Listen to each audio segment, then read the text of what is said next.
Today's daily deal. Nevada ranked in the top 10 of United Van Line's moving study for 2025. Now, this is a while since Nevada, or Las Vegas for that matter, has been on the actual map or in the top 10 for the moving companies. U-Haul ranks it, United Van Lines ranks it, and we had dropped way down on U-Hauls, I think, to like number 43 last year, while Vegas for so many years through the 90s and early 2000s was a top ranking city, sometimes reaching number one, not by pure volume, but by percentage growth.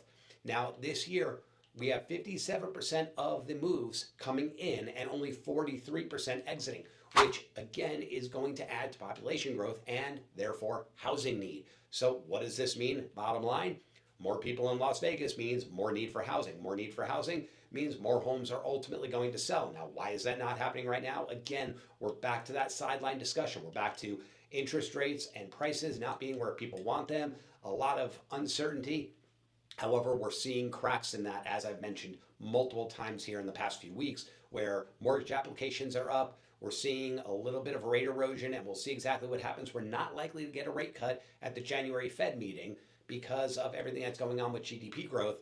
But as we go into the year, pretty much everybody's predictions across the board are that we're going to see a pretty stellar year. Now, when it comes to stellar years, what does that actually mean?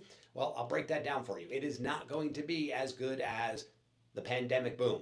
It's not even going to be as good as the pre-pandemic numbers that we were hitting, because ultimately those were pretty high numbers. However, those numbers were about 43 to 45,000 sales per year, not including new homes.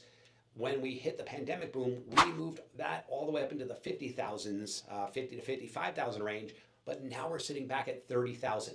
The expectation is we're going to be somewhere in the vicinity of about 35,000, maybe 36,000 homes sold. That is a pretty big increase when you're really looking at the overall numbers and what our current inventory is. While our inventory looks like we're in a neutral market and it's acting like we're in a buyer's market, that's really going to level the playing field and give the opportunity for the sellers to get what they want on the terms that they want in many, many cases. They might not be able to dictate the terms, but they could definitely negotiate to those terms. So again, if you're on the sidelines and you're waiting for that time to be right, depending on what your situation is, because it's always a matter of what your actual considerations and needs are, you might want to start talking to your real estate professional now to prepare to strike when it's most advantageous for you to do so. That is your daily deal. Have a happy and safe new year,